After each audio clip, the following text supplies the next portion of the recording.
भूमि से सबसे दूर है, लेकिन भारतवासियों के दिलों के सबसे करीब है। आपके नाम में भी शुभ है और आपकी यात्रा नए युग का शुभ आरंभ भी है। इस समय बात हम दोनों कर रहे हैं, लेकिन मेरे साथ 140 करोड़ भारतवासियों की भावनाएं भी हैं। मेरी आवाज में सभी भारतीयों का उत्साह और उमंग शामिल है।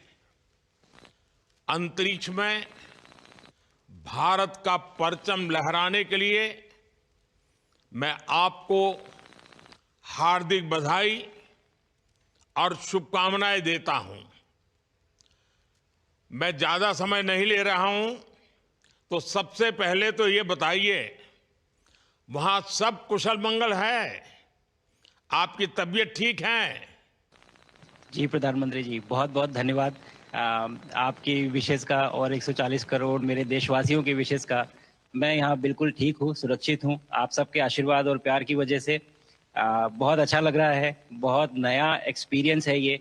और कहीं ना कहीं बहुत सारी चीज़ें ऐसी हो रही हैं जो दर्शाती हैं कि मैं और मेरे जैसे बहुत सारे लोग हमारे देश में और हमारा भारत किस दिशा में जा रहा है। ये जो मेरी यात्रा है, ये पृथ्वी से ऑर्बिट की 400 किलोमीटर तक की जो छोटी सी यात्रा है, ये सिर्फ मेरी नहीं है।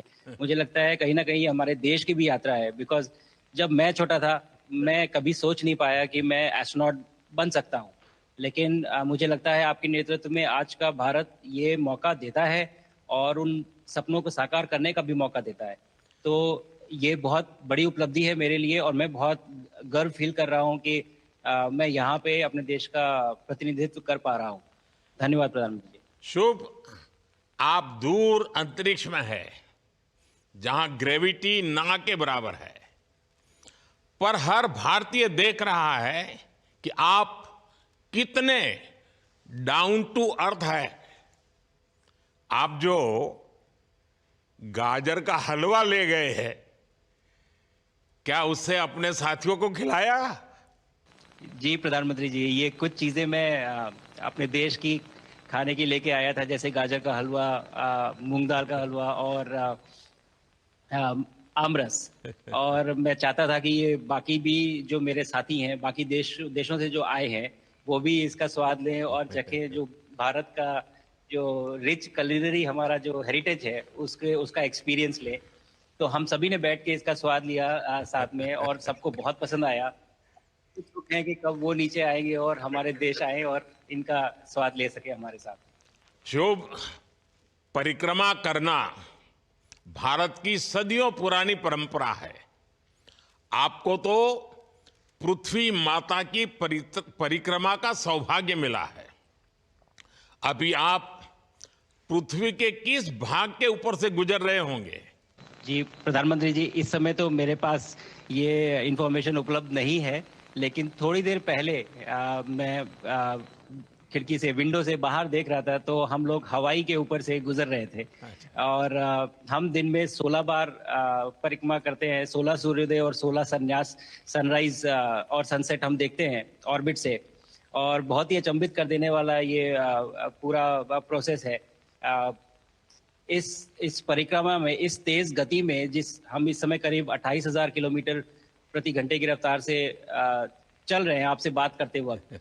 और ये गति पता नहीं चलती क्योंकि हम तो अंदर हैं, लेकिन कहीं ना कहीं ये गति जरूर दिखाती है कि हमारा देश कितनी गति से आगे बढ़ रहा है इस समय, कि हम यहाँ वाह। पहुंचे हैं और अब यहाँ से और आगे जाना है। अच्छा शुभ, अंतरिक्ष की विशालता देखकर सबसे पहला विचार क्या आया आपको? प्रधानमंत्री जी, सच में बोलूं तो जब पहली बार हम लोग ऑर्बिट में पहुंचे, अंतरिक्ष में पहुंचे, तो पहला जो व्यू था वो पृथ्वी का था। और पृथ्वी को बाहर से देख के जो पहला ख्याल और पहला जो थॉट मन में आया वो ये था कि पृथ्वी बिल्कुल एक दिखती है। मतलब बाहर से कोई सीमा रेखा नहीं दिखाई देती, कोई बॉर्डर नहीं दिखाई देता।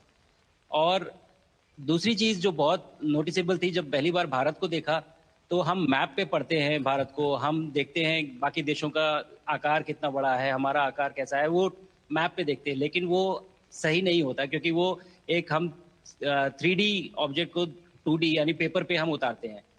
भारत सच में बहुत भव्य दिखता है, बहुत बड़ा दिखता है, जितना हम मैप पे देखते हैं उससे कहीं ज्यादा बड़ा। और अ, जो वननेस की फीलिंग है, पृथ्वी की वननेस की फीलिंग है, जो हमारा भी मोटो है कि अनेकता में एकता, वो बिल्कुल उसका महत्व ऐसा समझ में आता है बाहर से देखने में कि आ, लगता है कि कोई बॉर्डर एग्जिस्ट ही नहीं करता, कोई राज्य नहीं एग्जिस्ट करता, कंट्रीज नहीं एग्जिस्ट करती। फाइनली हम सब ह्यूमैनिटी का पार्ट है और अर्थ हमारा एक घर है और हम सब के सब उसके सिटीजन्स हैं। शुभांशु, स्पेस स्टेशन पर जाने वाले आप पहले भारतीय हैं। आपने जबरदस्त मेहनत की है, लंबी ट्रेनिंग करके गए हैं। अब आप रियल सिचुएशन में हैं, सच में अंतरिक्ष में हैं। वहां की परिस्थितियां कितनी अलग हैं, कैसे एडप्ट कर रहे हैं? यहाँ पे तो सब कुछ ही अलग है प्रधानमंत्री जी। ट्रेनिंग की हमने पिछले पूरे 1 साल में, सारे सिस्टम्स के बारे में मुझे पता था, सारे प्रोसेस के बारे में मुझे पता था, एक्सपेरिमेंट्स के बारे में मुझे पता था, लेकिन यहाँ आते ही सडनली सब चेंज हो गया। बिकॉज हमारे शरीर को ग्रेविटी में रहने की इतनी आदत हो जाती है कि हर एक चीज उससे डिसाइड होती है। पर यहाँ आने के बाद चूंकि ग्रेविटी माइक्रो ग्रेविटी है, एब्सेंट है, तो छोटी छोटी चीजें भी बहुत मुश्किल हो जाती हैं। अभी आपसे बात करते वक्त मैंने अपने पैरों को बांध रखा है, नहीं तो मैं ऊपर चला जाऊंगा। और माइक पे भी जैसे छोटी छोटी चीजें हैं, अगर इसको छोड़ भी दूं तो भी ये ऐसे फ्लोट करता रहता है।